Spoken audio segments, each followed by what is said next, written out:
Hello, Mamshi. Naghahanap ka ba ng makain na something malamig na nakakapawi ng init at pagod sa katawan dahil sa sobrang init ng panahon? Tara na, gagawa tayo ng avocado con yelo. So, unang-una ay mag-crush muna tayo ng ice. And then, meron tayong avocado dito.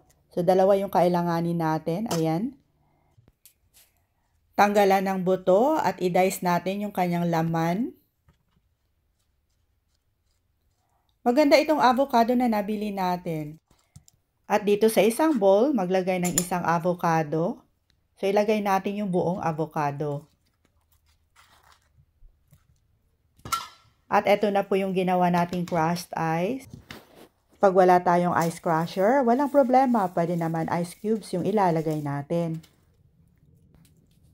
At itong isang avocado ay gagawin nating pang topping. So, ubusin na natin ilagay lahat. Mas madaming avocado, mas masarap.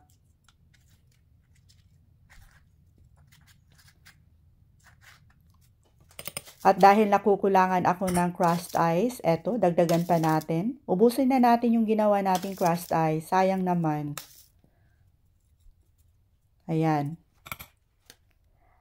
At pagkatapos ay lalagyan na natin ng condensed milk. So, depende na po kung gaano po kadami yung ilalagay ninyo.